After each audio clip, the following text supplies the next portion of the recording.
They say the left hand, it drop mountains. They say the right hand, be slaying dragons.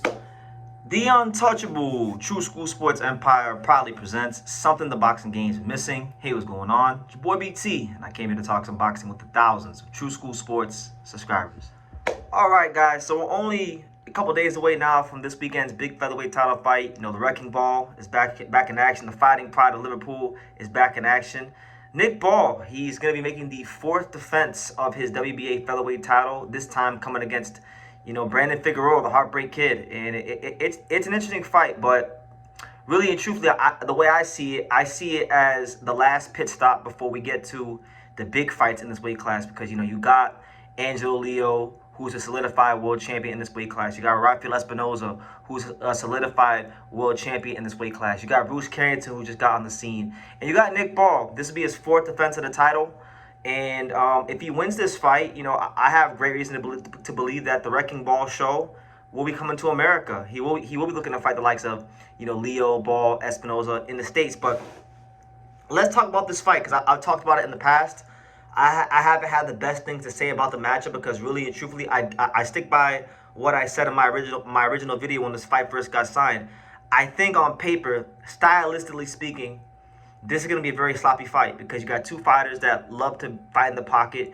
You got one guy in Figueroa who smothers the hell out of his work and doesn't really know how to win a fight without being big and stronger than the other guy. I've never seen Brandon Figueroa once in his entire career win a fight without being the bigger, stronger guy, right?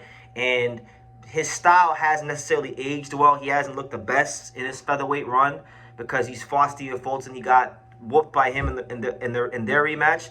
And then I thought he got one of the biggest gifts of 2025. He really didn't beat Joet Gonzalez. And I want to make that very, very clear. Whether Brandon Figueroa wins or loses this fight, let it always be known, he didn't really beat Joet. They gave him an early Christmas gift in July. All right, so that has to be established. But what I'll say for Brandon is this. There is a pathway to victory for him to beat Nick Ball. You know, he has a 7-inch height advantage. Now, he's not going to reinvent, like Brandon Figueroa is not going to reinvent the wheel overnight. You're not going to see Brandon Figueroa be on the outside, keeping things long and professional and disciplined. That's just not how he fights, and he's not going to learn that in a couple of months with Manny Robles, straight up. So there's that. Inevitably, both guys are going to fight in the pocket, and it'll be about who has the superior ring craft inside those close quarters, inside that distance, right? And so for that, I would favor Nick Ball. I feel like Nick Ball, while he's not, like I said, he's not the most aesthetically pleasing fighter to watch sometimes, Nick Ball does have craft. Nick Ball does have footwork. He knows how to dart in and dart out. He knows how to quarter turn his opponents.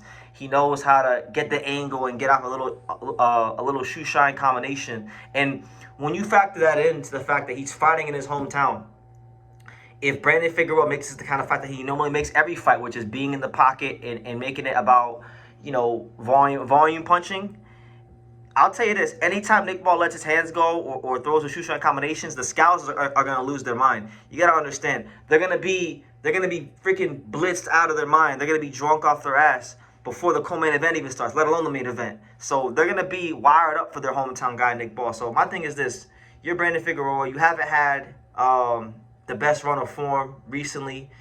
To come in here and to compete is not going to be enough. To come in here and to just you know, say I held my own in the whole time with Nick Ball. No. You are the bigger man. You are the more physically. Well, I don't know about more physically imposing, but you are the bigger man as far as height. You're the taller man as far as height. You've been a champion before. You're gonna have to come out here and win in dominant fashion, because if you leave it close, I'm telling you right now, like we know how it goes. Think about John Ryder versus Callum Smith. He got robbed, right? And he's a Brit, and he fought in Liverpool against a Scouser, right? And he got robbed. So if it happened to a Brit fighting in Liverpool, it could happen to you, a Chicano fighting in Liverpool. So let's firmly establish that here on True School Sports. Brandon Figueroa has made note in the build-up to this fight that, you know, like, look, he's had to spread his wings recently, because, you know, he's been trained by his dad for pretty much the majority of his career. It wasn't until his last fight against Joet Gonzalez that he had his first camp without his father, under the watchful eye of Manny Robles. And now he's going to go ahead and he's going to try to become world champion again. And I'll say this, because it is worth noting. And I want to fact check myself here before I go ahead and say this, but it is worth noting because a lot of boxing fans over the last 2-3 years have expressed their frustration to me about these featherweights, not unifying with each other. And I'm gonna tell you guys this, and this should be for you boxing fans out there that don't like these guys not fighting each other. I want to throw this caveat out there to you, and you can take with it and do with it as you please. Now, Brandon Figueroa is trained by Manny Robles, right? WBO featherweight champion Rafael Espinoza is also trained by Manny Robles. So what I'm saying is this: if Brandon Figueroa comes out here, if he comes to Liverpool, if he pulls off the upset, there is in fact a world where Manny Robles will have 2 of the world champions, and there is in fact a world. It's possible. I'm not going to put no words in Brandon Figueroa's mouth or Rafael Espinoza's mouth, but I'm just saying it's possible. If they're both trained by the same guy, it's very possible that we might not be able to get undisputed because 2 of the champions will be trained by the same guy, right? Espinoza is by Robles, Figueroa's Robles. So if you're someone that wants to see featherweight undisputed, that could throw a wrench into it. But nonetheless, I'll say this: if this was 2022, I would definitely see Brandon Figueroa as more of a threat.